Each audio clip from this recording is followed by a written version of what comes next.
How's everybody doing this morning? Good.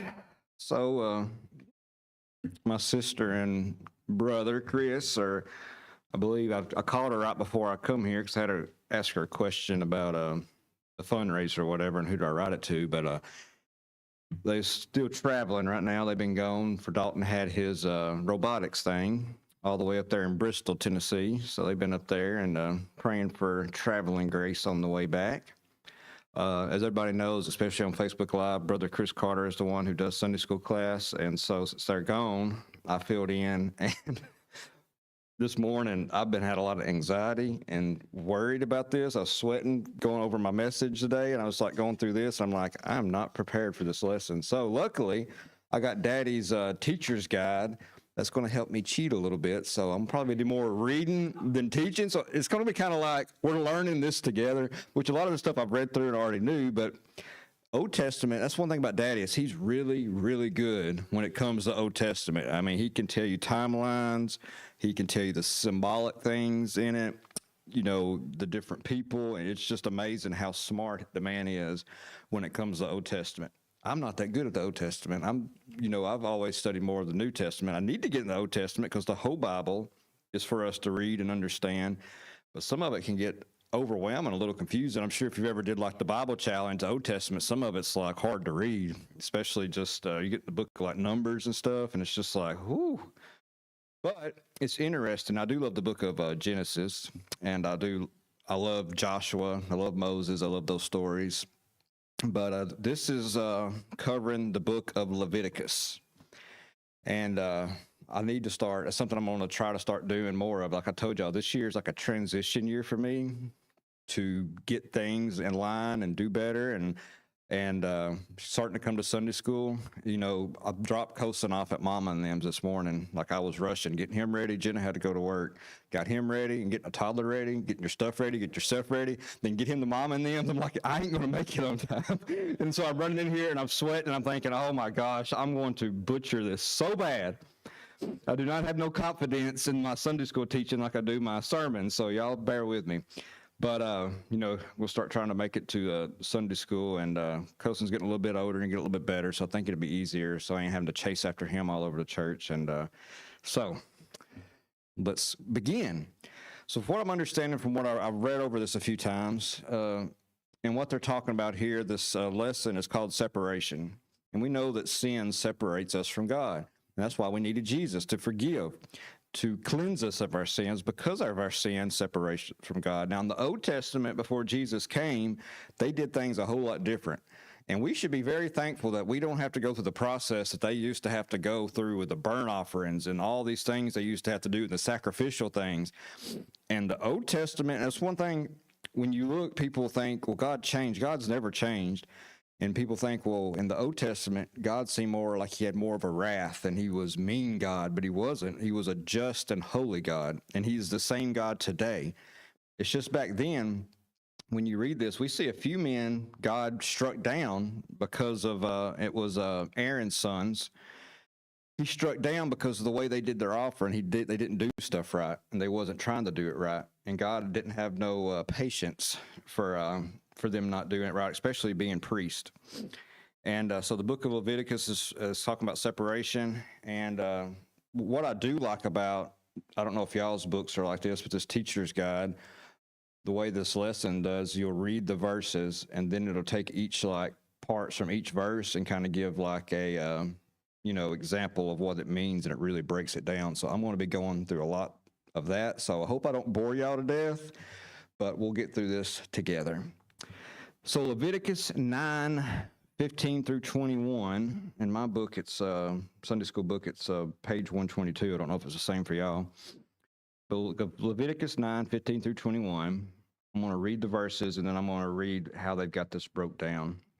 And it said, and he brought the people's offering and took the goat, which was the sin offering for the people, and slew it and offered it for sin as the first. And he brought the burnt offering and offered it according to the manner. And he brought the meat offering and took a handful thereof and burned it upon the altar beside the burnt sacrifice of the morning. He slew also the bullock and the ram for a sacrifice of peace offerings, which was for the people. And Aaron's son presented to him the blood which he sprinkled upon the altar round about, and the fat of the bullock and of the ram, the rump, and that which covered the inwards, and the kidneys, and the cow above the liver. And they put the fat upon the breast, and he burnt the fat upon the altar, and the breast and the right shoulder Aaron waved for a wave offering before the Lord, and Moses commanded. Man, that's a nasty job. They had to do a lot of cutting. They had to butcher a lot. I remember Brother Stephen, he come to Black Bottom one day. Got a deer, and me and him sit there, and we gutted that joker in both of our hands. We was soaked with blood. And so back then, these sacrifices, it was a messy business to get your sins forgiven. But here in verse 15, I'm going to read how that breaks it down, and I'm going to summarize it. It said he brought the people's offering. And what that means was worship began with selecting qualified offerings and bringing them to the tabernacle. This would be Aaron and his son's first day on the job, their inaugural act as covenant mediators between God and man. Aaron was directed to bring a sin purification offering and a whole burnt offering for the sins of the priests. The elders did the same for the people, along with a fellowship and grain offering. With all the congregation in attendance, the offerings were made to provide atonement and forgiveness. The rituals began with the sacrifices for the priest, followed by the people's offering. So there's two different offerings here. Like the construction of the tabernacle, all was done according to the manner God had defined for Moses and Aaron. That's a lot of work, ain't it? All we got to do is get on our knees and ask Jesus for forgiveness, and they had to do a lot of stuff back then. But these people were so dedicated. It shows how their faith and how much dedicated they was, and it seemed like they had to do more to get forgiveness, and they was very dedicated to following God. They feared God, and they loved God, and it was seen as time goes on, we've got it almost too easy, and we take advantage of it, and we take it for granted, and we don't try to live as holy as we needed to. Verse 17, it kind of starts describing the different offerings here. It says in verse 17, and he brought a meat offering. So what's the meat offering? This grain presentation was the only bloodless offering God sanctioned. It always accompanied the daily burnt offerings, but it could also be offered independently in tribute to God. It often reflected the community's gratitude at harvest. It was especially appropriate with the fellowship offering since a festive communion meal was involved. So that's the meat offering. Verse 18, it talks about a peace offering. Unlike the whole burnt offering that was entirely consumed by fire, the peace offerings were only partially burnt.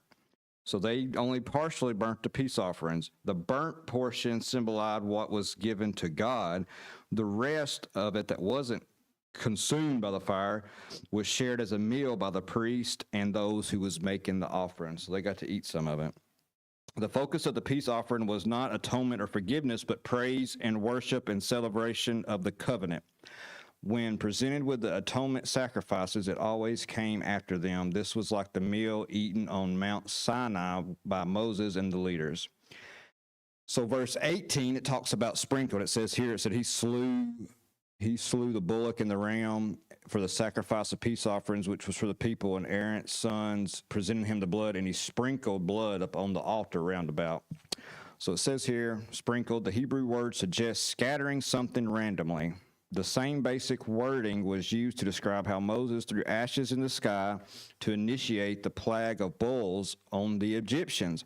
According to God's plan, Aaron sprinkled some of the blood from the peace offering on the altar round about. Blood was never eaten during this, what they did.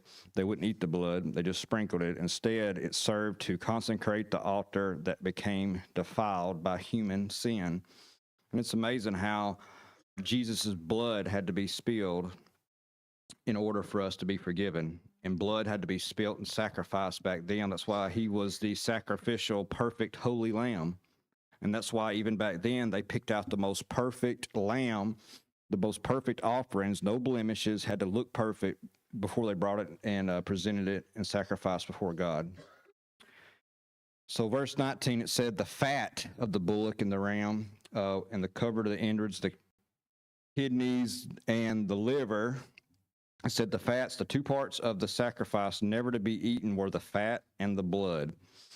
Did you ever was eating a steak and you got a bite of the piece of fat in there and it's like hard and you got to spit it out, especially in your restaurant, and you pull it out and it's just like, I hope nobody sees. But sometimes fat tastes good on, like it yeah, but sometimes if you get the hard piece on it that's got that, yeah, it's, whew. I've had that in chicken too to make you gag. Burning fat produced smoke that represented God's portion and symbolized his necessary participation in the sacrifice. So there's so much stuff, you know. You got the meat, you got the peace offering, you got the blood, the sprinkle in the blood, you got the fat. There's different pieces of these animals that they use to symbolize something different. It says the breast and the right shoulder. The breasts were given to the priest in general, while the right shoulder was given specifically to the priest who made the offering. The description, as Moses commanded, emphasizes diligent obedience to God. Let's see here. They ask a question in this book. It says, why did it matter that the people presented their offering in the manner that Moses had commanded? And I believe it's because that's how God wanted it. God gives you clear instructions. This is how I want you to do it. This is how you've got to do it. And we need to apply that to our life when we read the scriptures and what Jesus tells us how to live. That's why we do it, is because he tells us. And I think that's like in our day and time that people get it so confused. They think Christians are judgmental because we don't agree with the way the world's going. We're not judgmental. We just fear God more than man, and we want to please him and not the world. And so there's a separation there. We love you. We're not thinking differently or lowly of you. We understand that we have sins ourselves, but we're recognizing them as sin. That's the problem with the world, is that the world don't want to recognize certain things as sin. And as Brother Dennis was talking about just a second ago, it seems like the lid has been blown off the last few weeks. And like we say, we don't try to get too political up here, but you got to talk about things that is going on in the world. And just seeing where billions and billions of dollars was going overseas to some of this stuff is absolutely crazy. I mean, they're sending money overseas to push agendas in countries that have traditional values that wouldn't even do that, but they're trying to push this ideology in different parts of the world. And it's crazy how it's really about the transgender thing. Why are they so obsessed with trying to confuse people and wanting to change genders? Like, it's like an obsession. They sent billions of dollars to different countries, the Philippines and Africa. And it's just like, why is there this obsession? Because it's a demonic force that is pushing this perversion and this confusion on these people. And what's sad is they don't ever talk about the statistics. The statistics of a transgender person suicide rate is astronomical. I think it's the highest suicide rate. We should be trying to help these people so they don't end up on that path, because they think at first this is what they want to do, and then there's regret when they start making these major changes. And I'm so glad that we, whether you like them or not, a lot of people's being critical, a lot of people's being supportive, but I am glad that there is bill signed that is keeping men out of women's sports. That's good. You know, there's a girl who is, I think, permanently brain damaged because it was a man playing in a volleyball and hit the ball so hard, hit her in the head, and now I think she's in a coma, and she's got brain damage now. And it's not fair, and I'm glad that we're finally recognizing common sense. We're getting back to what God said. But you see, there's a lot of people stirring up, a lot of people mad. They're going crazy right now. Because when the truth is set forth, and this is what they did with Jesus. That's why they went so crazy back in Jesus' day, because he was just telling the truth and they didn't like it. The truth is being told right now, and things are being changed, exposing all the corruption, and people are going crazy. So who knows where we're headed, but we know in God's plan, he already knows what's happening. All this is going to be exposed, and one day we're all going to be set before him, and all the corrupt politicians and all the people with the money and the power will be bowing down before him and confessing him as Lord. I just hope that they get to know Jesus before they take their last breath. But what I'm saying here is, we see in a minute how when Aaron's two sons, the way they did the offering wasn't right. God struck them down. And people's taking lightly all this perversion and things being pushed today in our society. God ain't going to play around with that kind of stuff. And we got to get back to honoring him. And we love people despite their lifestyle, what they're doing, but we stick with God first. That's what I always said. If your politics override what the Bible says, your politics are wrong. It should be your view on the world, and everything you do should come straight from the Bible, and that should dictate how you view everything else in your life. And so when we get that right, and that's what I think the world right now has got wrong, is we've gotten away from what God said. People are so offended by God's word, and they want to try to change it to justify it. And it's just sad. And God ain't going to put up with that kind of stuff. As we move on to verse chapter 9, 22 through 24. We'll read these verses and break it down real quick. And Aaron lifted his hand toward the people and blessed them, and came down from offering of the sin offering and the burnt offering and peace offerings. And Moses and Aaron went into the tabernacle of the congregation and came out and blessed the people. And the glory of the Lord appeared unto the people. And there came a fire out from before the Lord and consumed upon the altar the burnt offering and the fat, which when all the people saw, they shouted and fell down on their faces. You know, just like at the end of our sermons, messages, we always come up here and we fall down and we praise and we pray and we give it all to God. They fell down on their faces in obedience to the Lord. In verse 22, as it breaks down, it says, lifted up his hands. So Aaron lifted up his hands towards the people. It says, this is likely a gesture of blessing the people, though raising hands is commonly associated with prayer. During Hezekiah's Passover, the priests and Levites were said to have blessed the people, which is interpreted in 2 Chronicles 30:27 as a prayer. So Aaron probably was praying for God to bless the people as he's lifting up his hands. Verse 22, it says that as he came down from the sin offering, it says Aaron came down from the altar, signifies that his work for the moment was done and that all the offerings had been made just as the Lord had commanded. Since the altar was 4.5 feet high, all the people could see the altar would have been watch the rituals. This would have given them confidence that the Lord was pleased with their worship. And so Aaron comes down, and they see that was signifying that their offering was blessed by God. Verse 23, it says, Moses and Aaron went into the tabernacle of the congregation and came out and blessed the people, and the glory of the Lord appeared unto all the people. So since Moses had been unable to enter the holy place after the cloud of God's glory had filled the building, this would have been an enormous turn of events. It may have been that until they came out of the tent, the people had held their breath. We were not told how long the brothers were in the tent, only that they came out again and blessed the people. Scholars also suggest that Aaron's entry into the tabernacle with Moses affirmed his new role as high priest. In the past, Moses had served as the primary mediator between the people and God. Now that responsibility was passed on to Aaron. And it's amazing how God used Moses to do so many things, and the people around Moses, he started to use doing great things too. So I think a lot of people sometimes think that if God's using one person, that he's got no purpose for me. He does. You got to stick in there, support that person that God is using, and God will have a purpose for you, just like you did Aaron here. And you got to think, when they left Egypt, when they was slaves, you're talking about millions of people that was following Moses and Aaron. And you know that Moses had a real bad speech impediment, so Aaron kind of interpreted what he was saying to the people.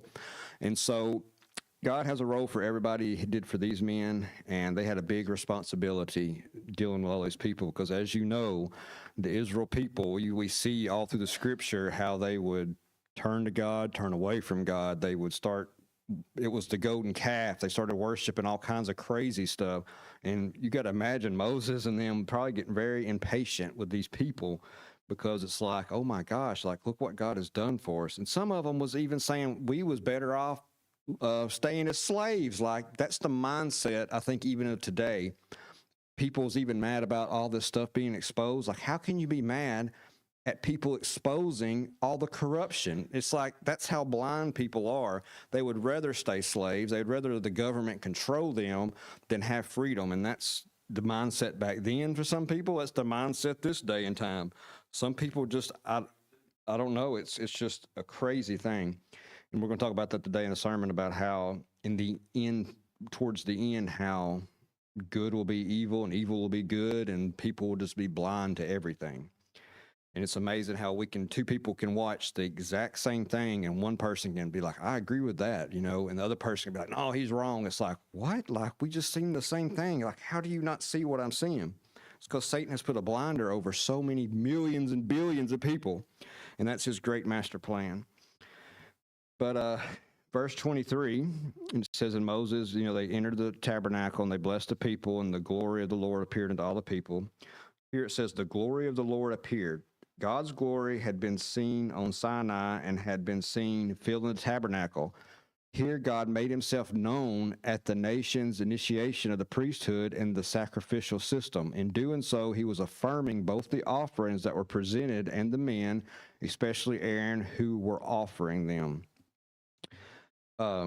It says key truth here, God's holiness. This passage not only demonstrates God's approval of the priesthood, but it also highlights his holiness. This is true in the awesome power of his glory and his affirmation of the blessing. Holiness is the quality of being unique or set apart, and it serves as a unifying theme for Leviticus. God can set apart people, places, and objects for his use. In turn, these derive their holiness from him, but he is inherently holy because he is unique in every way. He is matchless in attributes such as his supreme power, goodness, and justice, moral purity, as well as his loving mercy. So God is holy, he's perfect, he is amazing. Verse 24, it says, and there came fire from the Lord and consumed the offering. So the fire came down, he consumed the offering. And it says, there came a fire. God's glory appeared in the fire as it had at Sinai in Exodus 19:18. So God has showed himself here several times to the people. And it's amazing how a lot of people seen these miracles. They heard God, they seen God, and they seen what he done in his miracles, and they still just, I don't know. And that's why if you look in the New Testament, when the rich man who went to hell, he's having a conversation with Abraham across the Gulf, and he's like, can you just send a prophet or somebody to talk to my brothers? And he's like, you've had the prophets, you've had Moses, you've had the scriptures. He was just telling the guy, when Jesus was giving that example, that you've had everything that your brothers have everything they need to believe. But he said, I can even send somebody, I can send you back from the dead, and they still won't believe. It's just, that's how, when people get their mindset on something, it's really hard for some people just to want to believe. You can send a miracle and they're still not going to believe. They're so set in their ways that they would rather choose sin and hell over God and his grace. But even God back then appeared, and as he burnt down the burnt offerings, people just still would turn away. It's crazy how you see Israel up and down, and the Jewish people. But his glory, it says, God's glory appeared in the fire. His glory was likewise shown at Mount Carmel when Elijah prayed that God would make himself known by sending fire from heaven, an act that would also prove that Elijah was his servant. I love that story about Elijah. I need to study on that. Verse 24, it said, shouted, and they fell down on their faces. It finishes this verse here, as they shouted to God. They was worshiping. They fell down in worship. So the people responded in worship with shouts and prostration. This would be repeated by God's people on Mount Carmel in the book of Kings. In addition, the inspired writer of Chronicles described an equivalent scene at the dedication of Solomon's temple in 2 Chronicles, which parallels this inauguration of service at the tabernacle. So we see there's a theme here at different time periods and different other scriptures of the Old Testament, how they would shout and they'd fall down on their faces and worship God. It says for me to ask y'all this question: in what ways are you most likely to go through routines instead of worship sincerely? What can you do to avoid those spiritual traps? Something we got to ask ourselves. Are we going through some type of routine? Or are we really truly worshiping? And what spiritual traps are trying to stop us from giving God our all? All right, this is going to wrap up the lesson as it talks about holiness seen. Leviticus 10, 1 through 3. And I'm going to butcher these guys' names, but we're going to get through it. That's one thing about the Old Testament is, man, I'm glad I didn't live back then because I wouldn't be able to pronounce nobody's name.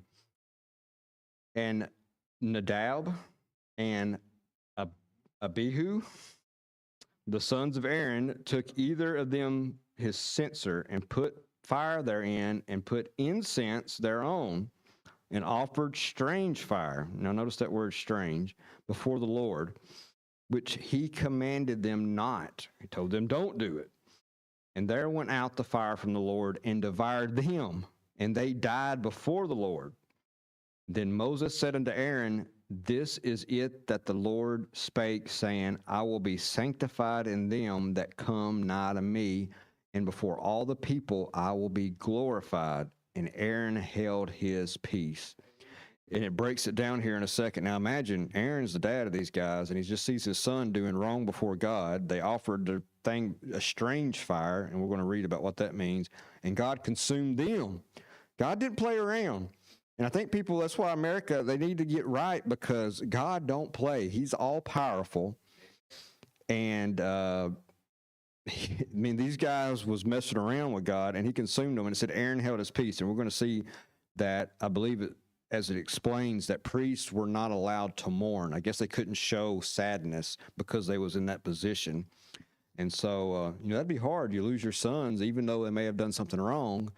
But it says here in a second that he realized that they was not holy and they was doing wrong, and he understand God's judgment. That's a mature Christian in Aaron to know that what happened to his sons, God was being just in that. And I want to make a side note real fast. I just thought about it seeing Miss Diane. I'm so sorry, Miss Diane. Last Sunday, when I was talking, I'm just like, Daddy, I get a one-track mind. When I was saying pray for Miss Susan and the family, because Miss Janie, that's your cousin too, and I didn't even mention, I'm like, oh my goodness, Miss Diane, it's just, I know. I've been thinking about that all week. Because as soon as I left, because April, somebody's always going to call you out. I think April, and even Mom even seen on Facebook Live, like, you didn't say pray for Miss Diane too? I was like, oh my gosh. All I seen was Miss Susan, and then, so praying for you too and your family, because I know all y'all was close. Thank you. Appreciate it. I know. Yeah, when I start calling y'all's names by different names, then we know I'm becoming like Daddy. So it says key people here, Nadab and Abihu.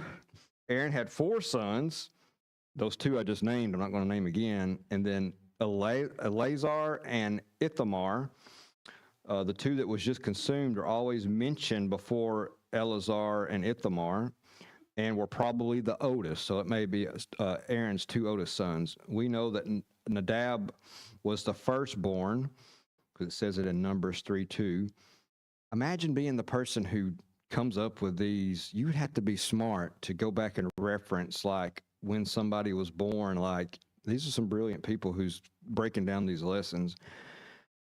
So in Numbers 2, it says that Nadab was Aaron's firstborn, which means he was likely in the line to become the high priest one day. So because he was Aaron's son, he was on that track to become the high priest.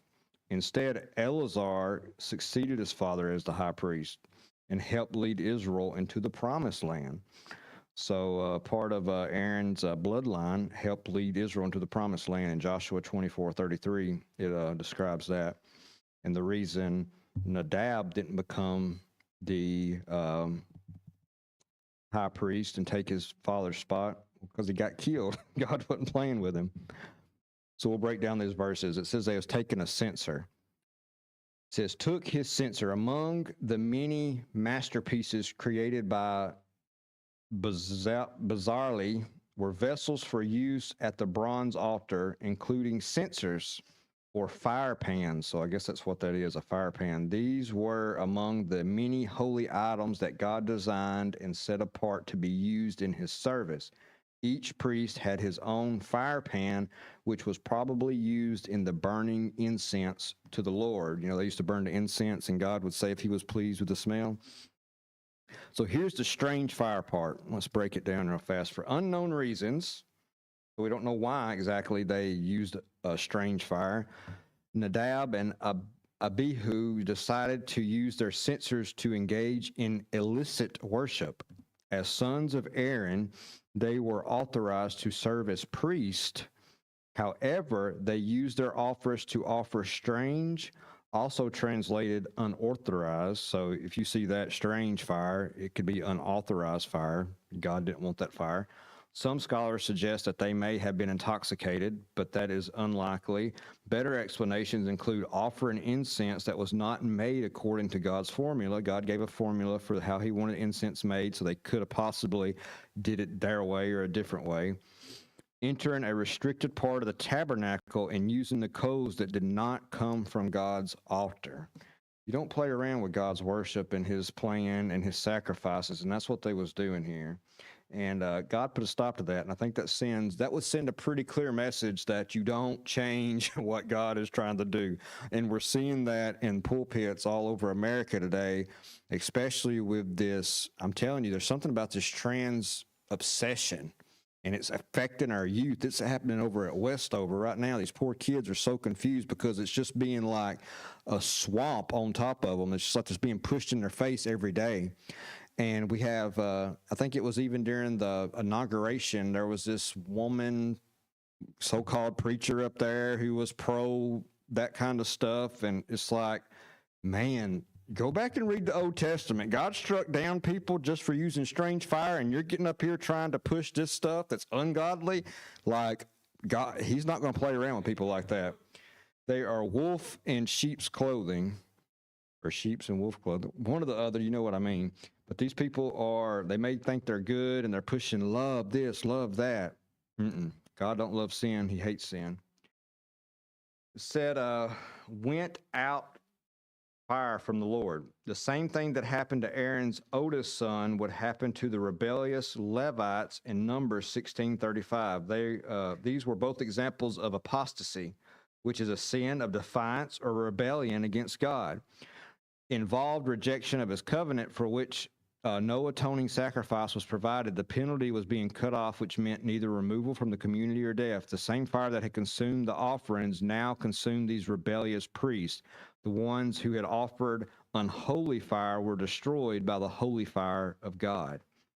So we see here, he's not playing with these rebellious priests, these men who was basically fakes. They was up there doing things. They wasn't doing it right by God, and they was being rebellious.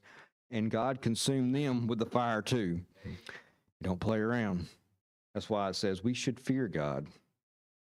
Verse 3, it said, sanctified in them. Let's read that again. Then Moses said unto Aaron, this is that the Lord spake, saying, I will be sanctified in them that come nigh to me, and before all the people I will be glorified. And Aaron held his peace. Sanctified in them, Aaron's reaction to this shocking event is hinted at in Leviticus 6-7. Moses commanded him and his two remaining sons to refrain from mourning the loss. Later in Leviticus 15:10-12, God would explicitly state that the high priest could not defile himself by coming into contact with a dead body, even a close relative. He also could not tear his robes, which was a traditional sign of mourning. The command to Aaron here applies the same principle before they that were codified officially. However, God did not leave him without a word about his divine holiness and glory. He also reinforced his demands that the priests maintain holiness as well. The phrase, them that come nigh, refers to the priesthood. Those assigned the most holy task of serving in God's presence must acknowledge and respect the holiness of his character above all else. Aaron's two sons had failed to live up to that holy standard, and God dealt with them justly. It says in verse 3, when it said Aaron held his peace, it says Aaron's silence is to be understood as his faithful submission to serve to the severe mercy of God. As noted, priests were not allowed to mourn, so he did not demonstrate any kind of emotion in the moment. But even more, Aaron understood that God acted properly in judging his two sons. He didn't even try to defend his rebellion of his sons. And how many times are we try to defend, especially if it's people in our family, they're doing something wrong, we try to defend them. We need to correct people. I needed correcting a lot of times. And that's why a lot of people and this generation coming up, we're defending their bad behavior, their bad actions, their rebellion, and all that's doing is fueling them to continue to do wrong, to continue to make mistakes. And God's going to deal with them. He's going to deal with us. That's why we as brothers and sisters need to help correct people who's living wrong or doing wrong and be there for them. It says, see here. I think I've got pretty much to the end of this. So what we're seeing here is how God is, this is, this title of this message or this lesson is called Separated, and how they used to have to go through the process of the sacrificial process to be forgiven, how the priest did it, how they did it for the people, the burnt offerings, how they was in the tabernacle, and how, what it said, 4 foot high and 4 foot wide, how they put it up there and how God would burn it. And then we see how even the priest, these two guys, even though they was Aaron's sons, you got to think Moses and Aaron were very faithful. And just because you're a faithful man doesn't mean that their sons was not, and God didn't give them a free pass. God judges accordingly across the board. He doesn't have favorites. He doesn't handpick people who's somebody's last name, like here in Lexington. I'm sure you know, like if you certain people get special privileges, God doesn't do that. He sees us all as equals, and he judges us equally. And he did that to these two boys, and they didn't do right by using strange fire. They was living rebellious, and God took them out. But we see how Aaron took his position that God had put him in seriously. He didn't rebel against God. He didn't question God. He understood what God did was the right thing to do. And I'm just glad that, man, Jesus came, so we ain't got to worry about doing all that. Could you imagine getting up here every Sunday and having to cut up an animal? Man, I can barely make it here on time. Imagine having to pull an animal in here and having to cut it up. I have to get old Stephen up here to get his hands bloody again. So we made it through. Chris is a lot better at Sunday school lessons than I am. But I cheated. This little cheat book helps out a lot. But they just rang the bell. Hope everybody's doing well. I know Wednesday night, Brother Stephen, you got this big thing going on. If you want to donate to that, and good food, you got a sign-up sheet, and we'll talk about that more in the announcements at church. Daddy's going to be here in a second, and I'm excited to